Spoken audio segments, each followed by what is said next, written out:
ሰላም ጤና ይስጥልኝ ክቡራትና ክቡራን ተመልካቾቻችን እንደምን አመሽታችኋል። ከጂኤምኤን ቴሌቪዥን በሰዓቱ የሚተላለፉ ስፖርታዊ መረጃዎችን ይዘን ቀርበናል። ስፖርታዊ መረጃዎችን ወደ እናንተ እያደረስኩ ብርሃኑ ሽቱነህ አብሬያችሁ ቆይታ አድርጋለሁ። እስከ ፍጻሜው ድረስ አብራችሁኝ ቆዩ።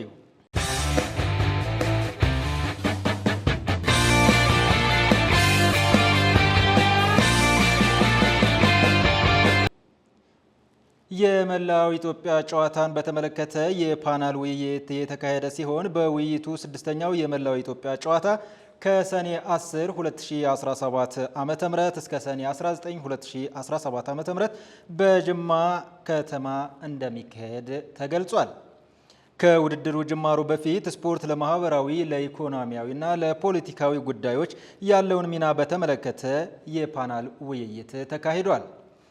ከውድድሩ ጅማሮ በፊት ስፖርት ከመዝናናት ባለፈ ኢኮኖሚያዊ፣ ማህበራዊና ፖለቲካዊ ፋይዳው የጎላ መሆኑን የተናገሩት በባህልና ስፖርት ሚኒስቴር የስፖርት ዘርፍ ሚኒስቴር ዴኤታ መኪዩ መሐመድ በተለይ የስፖርቱን ዘርፍ ለማህበራዊ ትስስርና ለሀገር ግንባታ በአግባቡ ለመጠቀም በትኩረት ይሰራልም ብለዋል።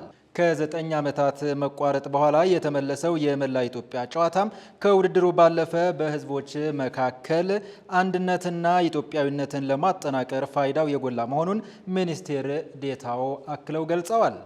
በፓናል ውይይቱ ስፖርት ለብሔራዊ ግንባታ እና ለማህበራዊ አብሮት ያለው ፋይዳ፣ ስፖርት ለትውልድ ግንባታና የባለድርሻ አካላት ሚና እንዲሁም የስፖርት ፖለቲካል ኢኮኖሚን የሚያመላክቱ ጽሑፎች በስፖርቱ ባለሙያዎች ቀርበው ሰፊ ውይይትም ተካሂዶባቸዋል።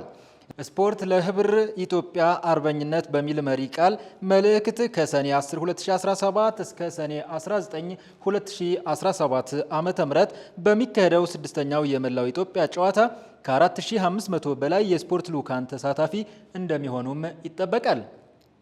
የመላው ኢትዮጵያ ጨዋታ በ2008 ዓ.ም ሐዋሳ ከተማ ላይ ከተካሄደ በኋላ ላለፉት 9 ዓመታት ተቋርጦ መቆየቱም ይታወሳል።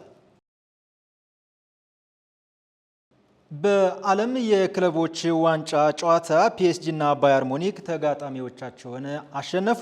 አስቀድሞ ጨዋታውን ያደረገው ባየር ሙኒክ ኦክላንድ ሲቲን 10-0 አሸንፏል። የአንድ ቡድን ፍጹም የበላይነትና አለመመጣጠን በተስተዋለበት ጨዋታ የሙኒክን የማሸነፊያ ግቦች ጀማል ሙሲያላ ሃትሪክ ሲሰራ ቶማስ ሙለር፣ ኪንግስሌ ኮማን እና ማይክል ኦሊሴ 2-2 እንዲሁም ሳሻ ቦይ 1 አስቆጥረዋል። የኒውዚላንዱ ክለብ ኦክላንድ በ90 ደቂቃ ወደ ተጋጣሚው የግብ ክልል መድረስ የቻለው አንድ ጊዜ ብቻ ሲሆን በአንጻሩ ባየርን 26 ጊዜ ወደ ግብ በመድረስ የኦክላንድ የተከላካይ መስመርንም አስጨንቋል። ባየር ሙኒክ ቀጣይ ቅዳሜ ዕለት ከአርጀንቲናው ቦካ ጁኒየርስ ጋር የሚጫወት ይሆናል። በጉጉት ሲጠበቅ የነበረው የፒኤስጂ እና የአትሌቲኮ ማድሪድ ጨዋታ በፒኤስጂ 4-0 አሸናፊነትም ተጠናቋል። የሻምፒዮንስ ሊግ አሸናፊው ፒኤስጂ በስፔኑ ክለብ ላይ 75 በመቶ የኳስ ቁጥጥር ብልጫም መውሰድ ችሏል። የፈረንሳዩን ቡድን የማሸነፊያ ግቦች ፋቪያን ሩይዝ፣ ቪቲንሃ ማዩሉ እና ካንግሊ ከመረብ አሳርፈዋል። በጨዋታው መገባደጃ ላይ በአትሌቲክ በኩል ተከላካዩ ክሌማን ሌንግላይ በ2 ቢጫ ካርድ ከሜዳም ተሰናብቷል።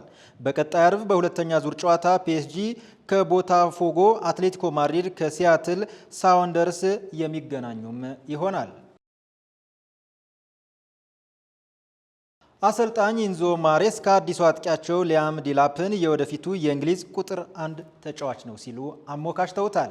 የ22 ዓመቱ እንግሊዛዊ አጥቂ ሊያም ዲላፕ ከሳምንታት በፊት ከኢፕስዊች ታውን ቼልሲን በ30 ሚሊዮን ፓውንድ መቀላቀሉ ይታወሳል። ዛሬ ምሽት ከዓለም ክለቦች ዋንጫ በፊት ለመገናኛ ብዙሃን አስተያየታቸውን የሰጡት የሰማያዎቹ አሰልጣኝ ዲላፕ የወደፊቱ የእንግሊዝ ቁጥር 1 ተጫዋች ነው ሲሉም አሞካሽተውታል። ተጫዋቹ የእንግሊዝ ብሔራዊ ቡድን ወሳኝ አጥቂ ይሆናል ያሉት ማሬስካ ይህንን ስናገር በእርግጠኝነት ስሜት ነውም ብለዋል። አክለውም ዲላፕ በአጥቂ መስመር ከሴኔጋላዊው ኒኮላስ ጃክሰን ጋር ፉክክር እንደሚጠብቀውም አንስተዋል።